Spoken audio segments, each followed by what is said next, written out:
It might be good to record this. What's up, Noah? You're the perfect person to have in the chat for this. Perfect person to have in the chat for this. So what I'm going to do is read the entire thread first. Because, you know, there's a lot here. If you're a leftist, you need to be working out 4 to 5 days a week and learning self-defense, along with organizing with neighbors and in your local community for defense, food sovereignty, and community defense. There's no excuse not to do something to strengthen your body daily. The time for nihilism, self-pity, and excuses is over. We are living in a fascist country, whichever country you're living in the West. Our vulnerable neighbors and people of the global South, e.g. in Palestine, need us to step up. Yes, there's a lot you cannot control in the world. What you can control is what food, drink, smoke, etc. you put inside your body, and you can control for the most part how you move your body and when and to what end. Use that. Focus on what you can control. Find things you love to do. They don't have to be what others love to do, and they can change over time too. Some things I love: boxing, Muay Thai, weightlifting for muscle growth, racquetball, basketball. Learn about muscle growth and strength training and what it does for you. Especially if you are small or feel weak in any way, you should be lifting heavy weights and building muscle. You can do it at any age. Just start slow and build up. Look up progressive overload. That's a big catchy term in the workout circles, progressive overload. Schedule time in daily. There is no excuse not to. A 20-minute 100 jumping jacks and 50 push-ups routine is better than nothing. You can do 20 minutes a day at least. If you have certain restrictions or disabilities, work within those, but still move every day. You need to be strong for yourself and for those who are around you. This follows up a couple hours after the beginning of stuff here. In October 2019, I was walking with a cane due to a recurring knee dislocation. I was smoking half a pack a day. I quit smoking in August 2020, and now I run regularly and lift heavy weights, targeting muscles to support the area where I have disabilities. No fucking excuses. If you are still making excuses, it's because you want somebody else to carry you. Instead, you could grow the fuck up and do what you can do to help others. Stop acting like you are the center of the universe and you don't owe anybody anything. If you're a leftist, act like it. A fascist worked out today. Did you? This is what we're up against. Get organized. The U.S. should directly colonize countries that can't govern themselves. Okay. Whew. All right, everybody breathing, everybody feeling good, everybody having a good time, everybody having thoughts and feelings and expressions and emotions. So I have many thoughts here. I have, first of all, an affinity for, physical health topics. Not an affinity, but an interest. I really like working out sometimes. I'm a big fan of Muay Thai. If you follow me on Instagram, at Elliot Says Hello on Instagram, you'll know that I sometimes post clips of myself, personal training for Muay Thai. And I do think that if you deal with mental health issues as I have, as most people have, if you deal with other types of physical health issues or mental health issues, whatever your ability is, it's good to have a consciousness of what kind of health practices you should incorporate to feel better, to think better, to move better, whatever kind of movement you're able to do, to live a better life, a happier life. I do think that that is a good idea.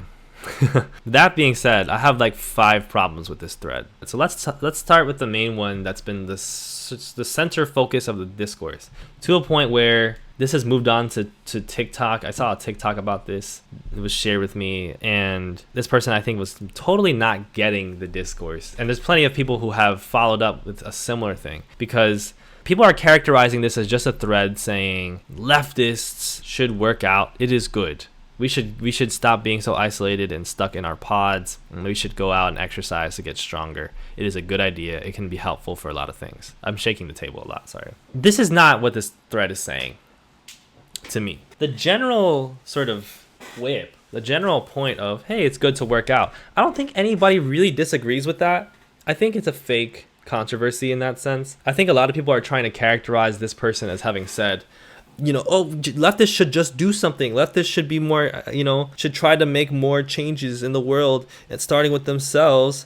All they're saying is that you should be healthier, and everybody freaked out on them. People were saying that they were ableist for just saying that you should work out. How crazy is that? And here's the thing. Sorry, I'm really bothered by my hair. We need to talk first about ableism, because a lot of y'all are ableist and you don't realize it. And that's a whole thing that will unlock so much for you and make you so much happier when you realize that you're ableist. And I think part of the problem is sometimes we wield that as a cudgel over people. We try to dunk on people. We try to make people feel, like they're completely immoral and deserve to die because they harbor ableist opinions that they're not aware of. And I don't think that's the right path. I don't think telling people to KYS is a good idea. I don't think completely throwing kinds of articulations, kinds of discourses like this out of the window and just characterizing everybody as a, rudderless, ruthless, unsalvageable, ableist, fascist is like the best way to go. But I understand the frustration. I understand the animus from the disabled community about stuff like this, because there are certain points in this thread that undoubtedly you can point at and say, that's a little ableist. And it starts with the first tweet, and it starts with the repetition of this phrase, there's no excuse. And why does it matter that it's ableist, first of all? Like, that's the first thing I want to address. Because people are constantly talking about identity stuff and talking about, identity politics and wokeness and morality. And so when they talk about something being problematic or being ableist, that's usually the lens through which they're critiquing. They're saying this is not morally sound. That is not quite what I want to say. I think morality is indicative when really broken down. Morality should be indicative of efficacy. It should be indicative of a greater rightness, not just a rightness of how good you are as a person, but a rightness of how strong your actions are, how helpful your actions are. That's what morality should be an indication of to me. So if there's a moral issue with this, the moral issue is saying that people not doing certain healthy things for themselves is quote unquote inexcusable, that there's no excuse for it. Characterizing it as a moral failing, an individual, mental, moral, physical failing of a person not being good enough, not doing good enough. And I think that this is just a bad way to analyze anything. And I thought that, like, as leftists, that was kind of like a big point of ours. Is that, I got the Freire up here, the Freire picture up here for Pedagogy of the Oppressed. We're coerced into doing a lot of shit we don't want to do. And there's a lot of shit that we do want to do that we're coerced into not doing. And we are also constantly harboring a lot of ideological issues and educational issues due to the structural problems of the world we live in, as well as time issues. And those things are valid. If we can't start from a standpoint of saying, hey, like, if you don't work out 4 to 5 times a week, there may be valid reasons for that, then we're kind of fucked, aren't we? Like, we're kind of fucked in terms of doing leftism. Because, one of the great strengths of leftist theory and leftist organizing half the time is that it is so incorporative of understanding what kind of structural and external and world-based issues cause people to do the things that they do, even when those things that they do are not justifiable or are wrong in some way.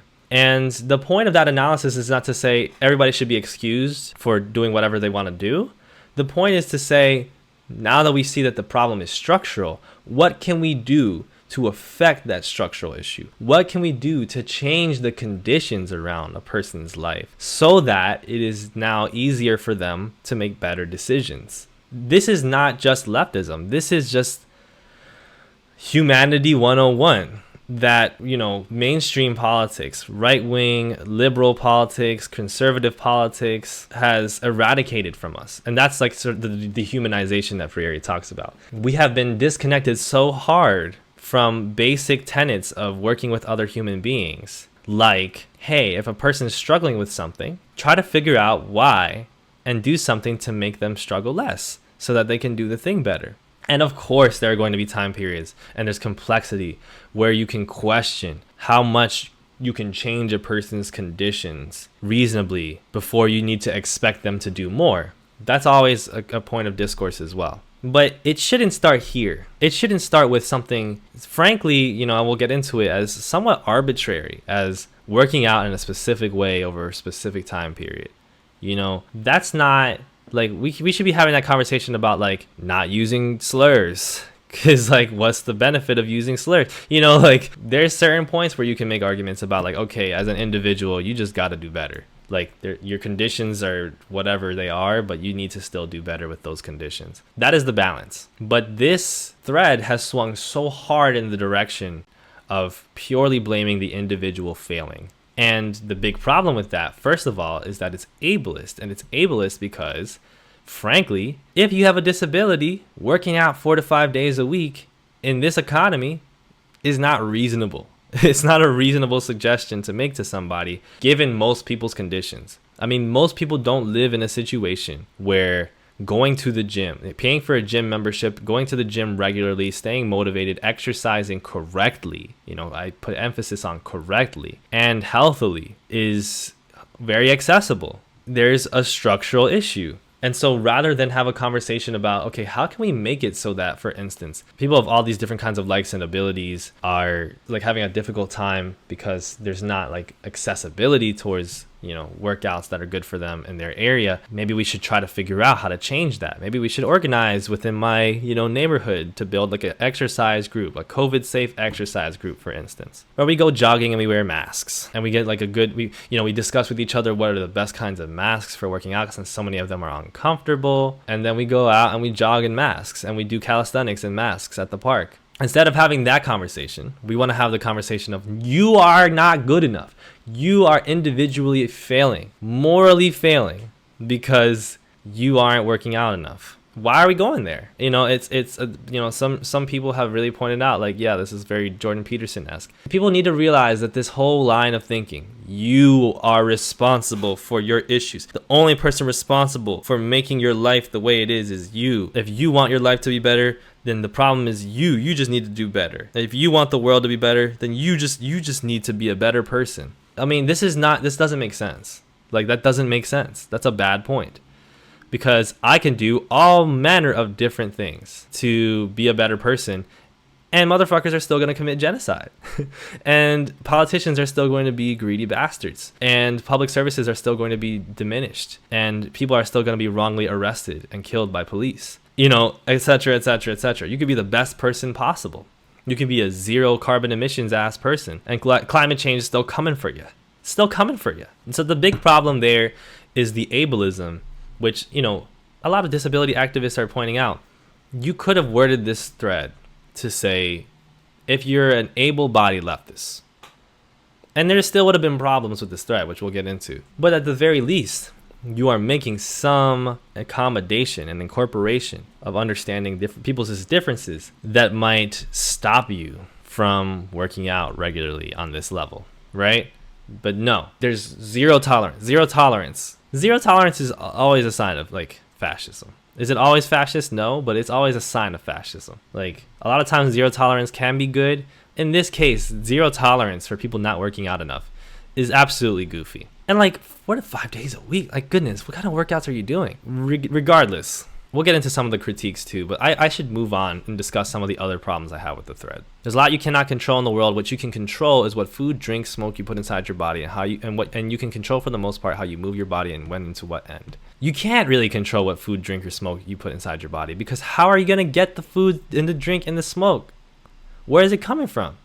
It's coming from your local supermarket. Where are they sourcing their products? What kind of hormones are they putting into their products? There's microplastics in the goddamn water. There's only so much you can control, even when it comes to what you put inside your body. So even if you're making a lot of better choices, which I encourage, about what you put in your body, this kind of simplicity makes it so that you are continuing to feed the narrative that ultimately an individual's failings are fully to blame on the individual. I watch basketball. There's a really old clip of Mark Cuban, the president, the owner of the Dallas Mavericks, not a great guy, talking about how the Mavericks won the 2011 NBA Finals. And he's on ESPN and he's debating with the pundits at ESPN about why the Dallas Mavericks beat the highly favored Miami Heat. And they're continuously harping on, as sports media tends to do, the fact that, you know, Dallas just wanted it more. Miami are just too immature. They're poorly coached. No specifics, but they're poorly coached. They don't have the right motivation, And Mark Cuban's point, you know, to give credit to Mark Cuban, which again, like, I'm not excited to do that. His whole point was, we put our players in a position to succeed. We know that Dirk Nowitzki takes advantage of mismatches because he's really tall and he can really shoot. So if he has a shorter player on him, especially a player that doesn't have his level of strength or his length at all, we can move the players around the court, execute a play where we get the ball to Dirk Nowitzki with that smaller guy on him, and he can shoot over the top of that guy. And we can crash the boards with our big center, who's really physical and athletic, and force the smaller team to deal with how big we are. We can move our shooters in a position to where they get open shots because we force the double team, right? You put your players in a position to succeed. You don't just run a basketball team out there. I know you like basketball, Kieran, right? We're talking about athletics now, so this is partly an excuse for me to do this. But you don't put a basketball team out there and say, hey, you guys are talented, go out and do it. And if you don't do it, It's because you're not good enough. It's because you are individually failing. It's because individually you have problems. You have to set them up to do the right things. Not because people are weak, not because people are just simply not trying to do enough effort on their own and they want to be hand-fed everything. No, because you have to create all the advantages that you have at your disposal. You have to use not just pure brute force motivation to run through walls, but cunning and strategy and resources so that your strengths can be maximized and your weaknesses can be compensated for. This is the way that we think of as leftists. This is the way we're meant to think as leftists. We're meant to think if people are not working out enough, we need to figure out how to put them in a better position to work out more. You know, if that's the example here, if that's the case, then we should figure out what can we do. Like I said, can we make jogging groups with like COVID safe jogging groups so that we can have people who are, you know, disadvantaged, who have issues, you know, who have long COVID issues, who might be really heavily affected by getting COVID, but they need a place to work out in community. We can build something for them. You know, we can make outdoor gyms. We can figure things out. But instead of doing that, once we go back to this tactic of, well, you're just not focusing on what you can control. You're just not pushing yourself hard enough. You're just doing the Stephen A. Smith thing. You're just doing the, you know, you don't, who wants it more? And who wants it more is always like playing into the fascist hands, because the fascists can have all the resources, right? The people who are, you know, advantaged by the system, who are put in a position to succeed, get to say every time that they win, we just wanted it more. Because the other side isn't questioning what kind of position they were put in to succeed. So this is why this kind of discourse is fashy. This is why whenever we talk about like these Jordan Peterson ideologies and these ideas of pulling yourself up by your bootstraps, this is why we talk about these things as fashy, as fascist adjacent. Because they don't work. They don't make sense. And everybody knows that. Everybody knows that those points don't make sense. And so when we make them, what we're really doing is obscuring the deeper truth about why certain people are winning and certain people are losing. And I want to continue on this too, because I have more points about what this thread sort of misses. And part of it is that it doesn't really display even a great understanding of the benefits of physical health, like weightlifting for muscle growth. So there's this understanding like working out a lot will lead to you getting swole. And the more swole you are, the more healthy and strong you are. And everybody who knows anything about physical health, you know, knows that that's not true. That a lot of the healthiest people are fairly slim, or sometimes they look heavy set, but they have, you know, good cholesterol level, their heart rate is good, they exercise regularly, they have good cardio, they are strong, so they're able to lift heavy weights and stuff like that. Muscle growth is helpful sometimes, but it's definitely not the point. And when we talk about even these concepts of, as we kind of get into a little bit in this thread, you know, revolutionary fighting fascists, self-defense, community defense, what the fuck does muscle growth have anything to do with that? Because first and foremost, another thing that, you know, people in martial arts communities will tell you all the time, especially in Muay Thai. I've been in Muay Thai gyms. I've talked to Muay Thai people. I've seen the podcasts too. You know, I'm somewhat well researched on that kind of thing. Anybody who does a serious combat sport will tell you, the muscle-bound, big, strong, athletic guys, yes, they have some physical gifts that can make them better at these things, but if they don't have any training in how to do the actual task and how to actually fight, they'll get their ass kicked every time. Doesn't matter how big you are. If you don't know how to fight and you're fighting somebody who does, generally they will beat you. And they'll beat you in different ways. Even if there's somebody who's really small, even if it's like a small woman fighting a big swole dude, she's gonna know that she can't go wrestle with you. But if she knows how to fight, she'll know how to incapacitate you temporarily so she can get away.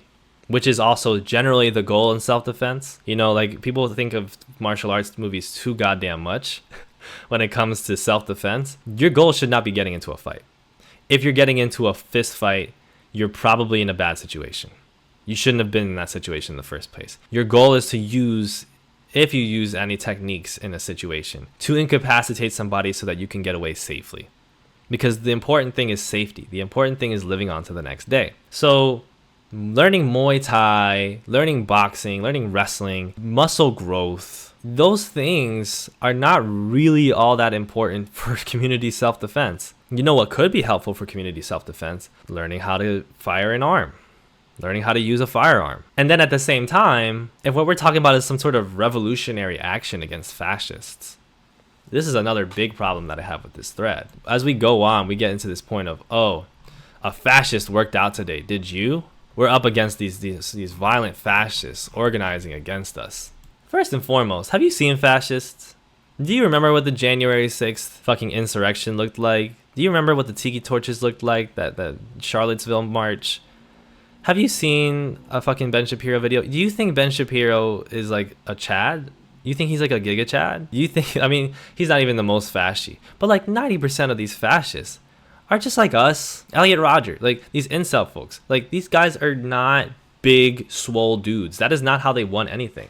Like if they won anything, if you can consider that winning. They gain attention and ideological support and push, ideological shifts farther and farther right wing into fascism, because that is what's convenient for the state, and because the state of the world pushes people to believing reactionary things. It pushes people into hating each other, into hating black people, into hating disabled people, into hating gay people and trans people. It pushes people to finding those scapegoats, to hating those fucking scapegoats, and to thinking to themselves, well, the world would just be better if we just killed a bunch of different people or pushed them away from our country to wherever the hell they need to go and just dominated everybody else and kept it all for a group of us that are similar. This is just a reactionary thought. It doesn't make any sense. It's not grounded in any kind of reality. It's usually the signal of a falling empire, an empire in decline, and it has nothing to do with people being gigachads. This fascism is not getting more and more. Have you seen Javier Milei? Like,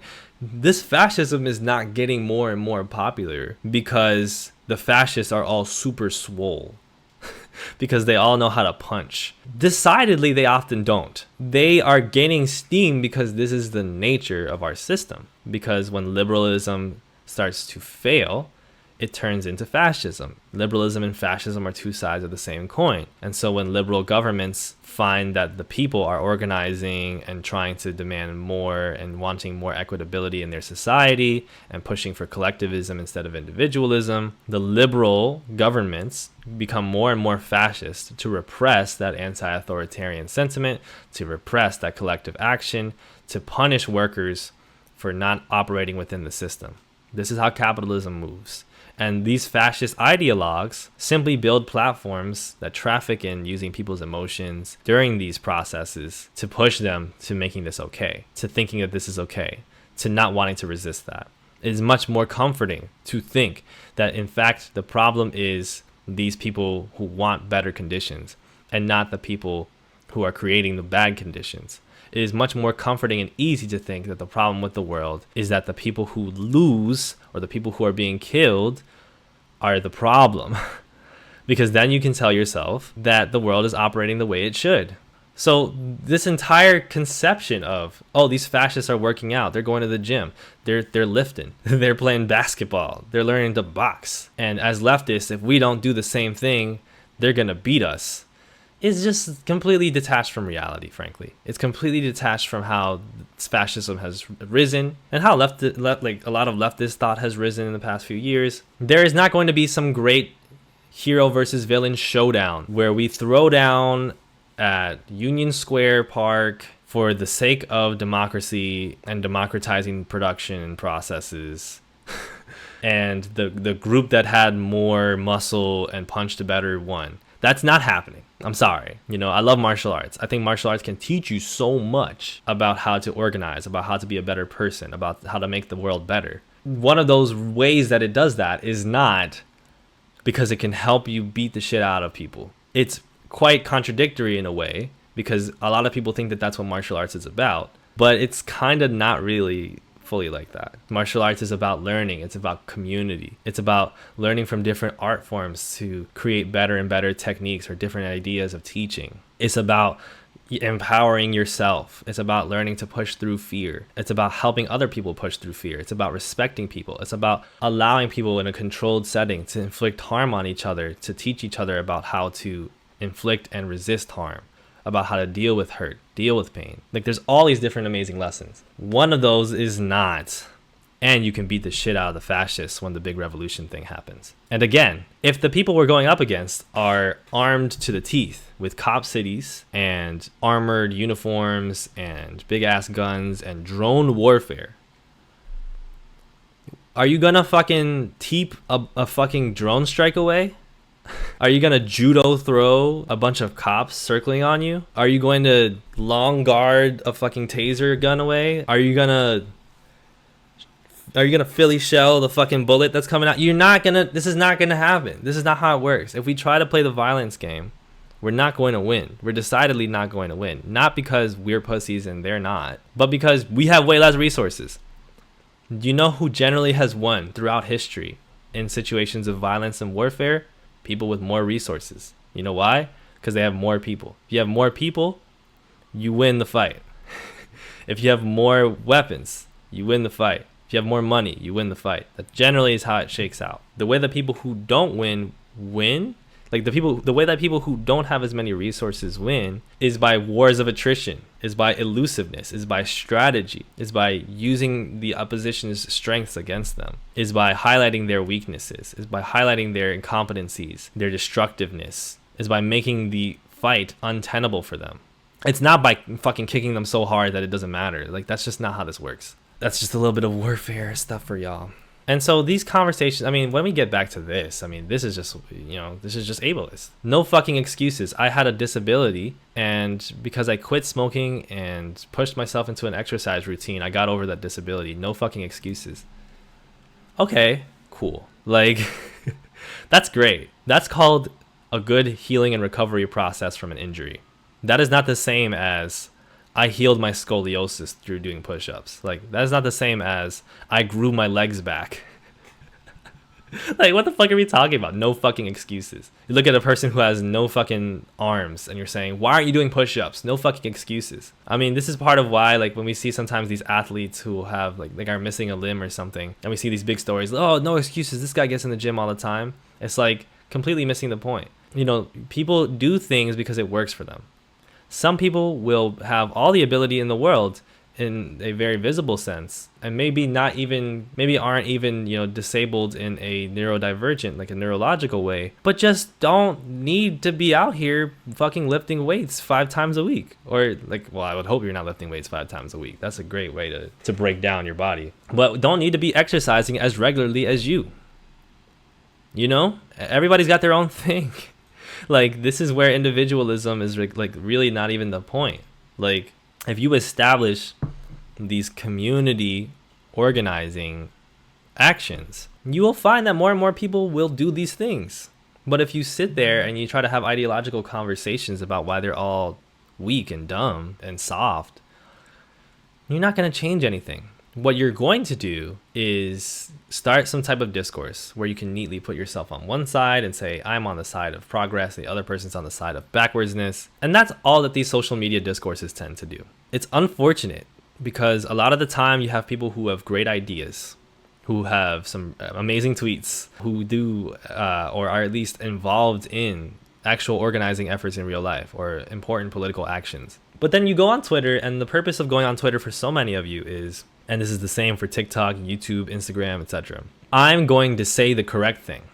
And a bunch of people are going to come at me in my comment section, and they're going to misinterpret me because they're ops, because they're feds, because they're, you know, white or whatever. They're, you know, this, you know, they're part of this non-marginalized group, or they're, you know, counter-revolutionaries, etc., etc., etc. They're evil and I'm good. That's all, you know, most of you want to do on social media, and the algorithms incentivize you to do that over and over again. They love eating off of you. They love, like, Elon Musk, this is what he wants.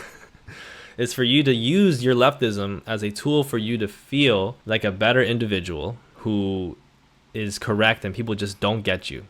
And this is the conversation that you get into every single time. And then these are, you know, the same types of, you know, not to diss anybody personally, but a lot of folks will go on Twitter and have these profile pictures of Walter Rodney and Fred Hampton and Frantz Fanon, of different organizers, you know, Hassan Khalafani, and will say to themselves, those are my idols. Martin Luther King Jr., my idol, right? And then you look back in history, and if you actually read the histories, they were constantly being called out by other people, you know? This is what it means to be an organizer. This is what it means to be an activist, to be a writer, to be participating in some type of discourse, especially. Is that, especially if you want to represent people who are oppressed and exploited and marginalized, there are going to be people who say, hey, you missed this. Hey, you could have worded this better. Hey, you are going the wrong way here. This is not the right way. Rather than yell at them or construe them as all being, having the same ideology, so anybody that was incorrect represents all of them, instead of construing them as all being part of this controlled opposition, this evil force that just doesn't get the important point that you're trying to make, you should listen to them. Whatever happened to when you are being misinterpreted, saying, maybe I should have said things differently. Maybe the reason why people are taking me the wrong way from what I wanted is because I didn't word my point correctly. We get into all these big discourses about, now, I think this is the tweet that I found a tweet like a second ago. You get threads like these. Again, like no personal shade on anybody, but as a disabled person, a lot of you invoke disabled people only to defend your inaction. It's disingenuous at best. Tell a Western leftist to read, to exercise if able, to talk to their neighbors, or that delivery apps are exploitative, and suddenly they're screaming about ableism. Where is this coming from? Like, you read this thread, and does that really come off to you as somebody who is saying exercise if able? Are you not capable of seeing this thread and saying, oh yeah, I can see why there's a lot of different critiques that you can make about this thread, even though I still generally might agree with I think there's too many problems with the thread to be salvageable, but somebody might disagree with me and say, I generally like the direction that this person's going in. But you can't have some room to say, well, I can see why people don't like saying there's no excuse. I can see why people don't really like this, list, or could find this wording patronizing. I can see why this meme, misses the mark. Whatever happened to being part of dialogue? This is what the people that we idolize did. They were in dialogue with people. You think Martin Luther King Jr. was universally loved and respected and agreed with by all of the people in the civil rights movement? I mean, I don't want to civil rights explain to you. Some of y'all are black. But damn well that there were constant disagreements. And rather than see those disagreements as distractions, as stopping the revolution, especially if you're not fucking leading a revolution, you're tweeting. It's not like you're participating in some type of community organizing with what you're doing, and then people come in and start to push you into a different direction and critique you. You're literally just writing a thread, right? But even so, the inability to say, hey, maybe there's some validity to this is a big part of the problem. People started sharing those COINTELPRO pictures or whatever of like the tactics that the CIA uses, the FBI uses to infiltrate communist movements, and how they go in and they sow discord and they ask questions, And now they just use that to empower themselves to say anybody that asks questions about the point that I make about leftism on Twitter is a Fed. And all these disabled activists are Feds. And I will give it to you. There are so many people who do invoke ableism and disability rights and disability activism to justify making points that are actually really bad. Like, we've had these discourses in the past about Chilligate. Is it ableist to cook for your neighbors and present it to them for free? Is it ableist to get the order wrong in DoorDash or whatever that Shopify? What is the thing that you shop for other people in? Is it ableist for the person making $15 an hour working for me to have my needs met? Is it ableist for them to get something wrong? Purely terrible discourse, like terrible points that completely overlook how ableism affects these workers, how ableism is not a cudgel for you to just not do anything to help other people. Sure, in this case, there's just flat out problems with the thread. Shopify, something like that. Some of y'all are sorry. Yeah, I'm only. And there's times when those when those critiques of disability folks or like folks using the mantle of disability activism are wrongheaded.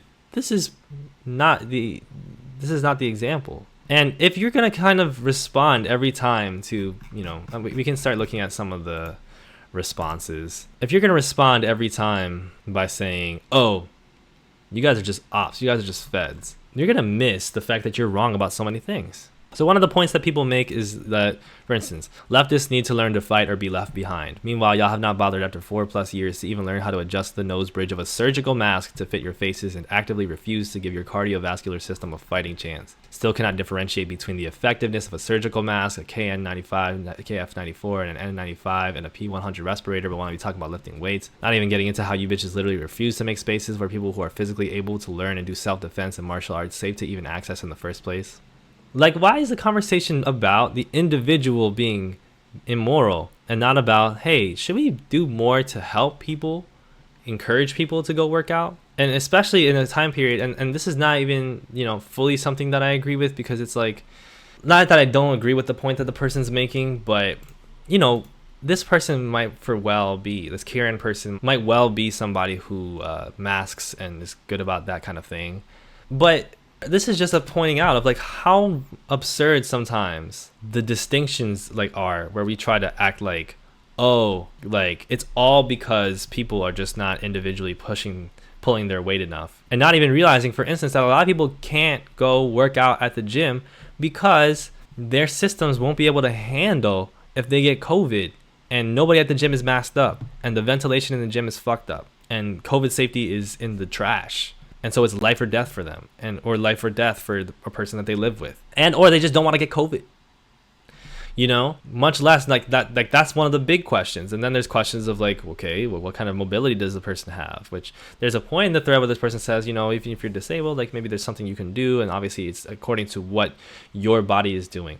But that's not enough. It's not enough to just say, oh yeah, but I just mean like in terms of like according to what your body is. It's like you're still having the conversation about you need to do better as an individual to work out more, to work out better, or else there is an individual failing, a moral failing on your part.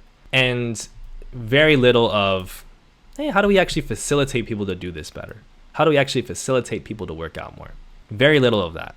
That's the problem. That's the problem. That's why disability activists are so important, because they are continuously pointing out how leftists are continuously going back to individual morality, even as they try to talk about collective solutions, when they're not even factoring in that a lot of people can't meet the visible requirements, the visible expectations of individual morality because they're disabled, right? Even with the small talk video, I think that the ableist discourse in terms of small talk, that small talk is ableist, was like kind of an absurd point.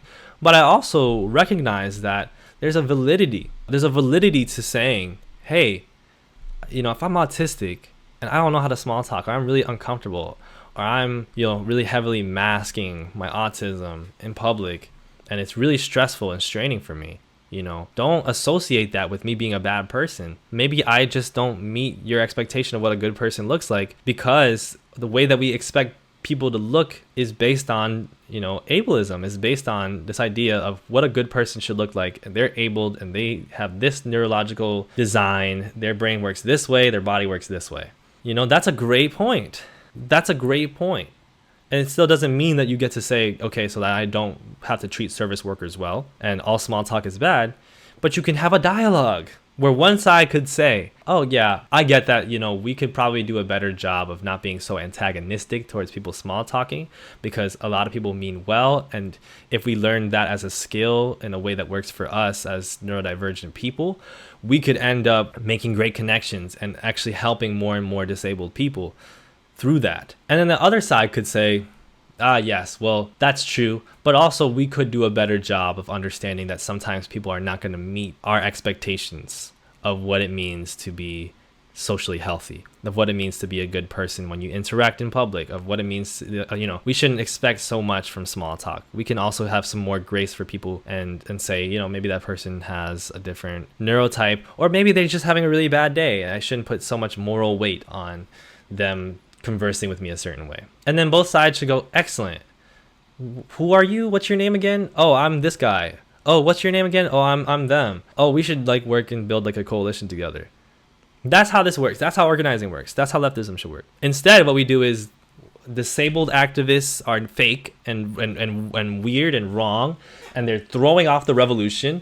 And then you have all freaking, like anything that you try to do is ableist, right? Like it's like these complete two proportions that poorly represents the incredibly insightful and powerful thoughts and work that are being brought to the table across all these different spectrums. When you lose the ability to dialogue, this is for the free area again, like when you lose the ability and the willingness to dialogue with people, you dehumanize them. And when you dehumanize them, you have no movement.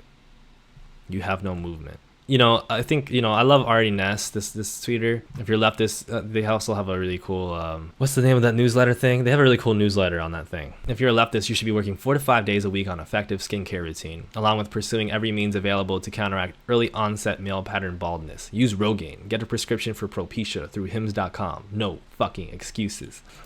It's like, it's like, okay, so your individual health is all your responsibility. If you don't do these things for your individual health, you are holding the movement back. No fucking excuses. Substack, yeah. Like, so where do we draw the line?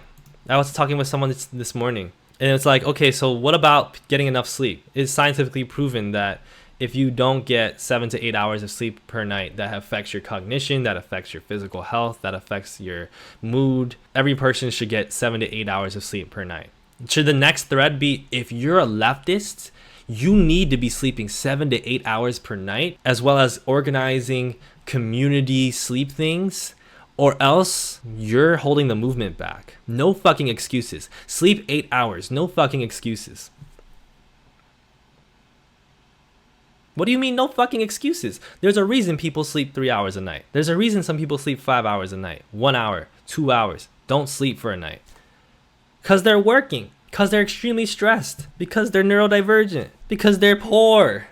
Like, why don't we just address those things? Like, why don't we focus more on addressing those things? Why don't we offer help at least? The whole thread could have been, hey, if you're a leftist and you want to be working out more, that's a great idea. Here are some ways you can do so. Why didn't we get that thread? Why did it have to be, you are not good enough as a human being? And this tough love tone is so corny to me. Tough love. Oh, like you guys, sorry, it's just the harsh truth. You guys just got to step up at a certain point. Yeah, okay. So just don't take into account anything that has to do with my own life and how I might be just killing it in my own way in my own individual life. You're going to tough love me about something that doesn't even matter to me. That might not even be important to me. I haven't seen Hassan's tweet. Did Hassan have a tweet about this? I'll look to see if there's like something that I'm missing here, but I think everyone should work out. Controversial opinion, I know. Okay, see, that's the thing, bro. Like, why are we doing this? This is not what the original fucking thread was about. The reason disabled activists got mad is because of this fucking wording. Everyone should work out. Cool, great idea. Why don't they? I like a lot of the work Hassan does. But this is what happens when you're constantly polemical. You're constantly in a process of, oh, a bunch of people are going crazy on Twitter. A bunch of people are having these really wrong, stupid opinions on Twitter. I gotta just say something that should be uncontroversial, but will be controversial because I'm so smart. Like, give me a break, leftists. Bro, give me a break. Like, come on, guys. Can we not do this? Can we just do a better job of listening to each other? If you think everyone should work out, then why don't they? Is it because they're pussies? Like, what are you trying to say? Are you trying to say something like, misogynistic about how they're not strong enough, meaning like these men in the leftist movement are too weak? Are you trying to say something like, what are you trying to say? Why don't they work out? Because like nobody, even these freaking, like many of these disabled activists or these people who represent disabled activism, for all the flaws that some of them may have in their responses, I don't think anybody has said it's bad to work out.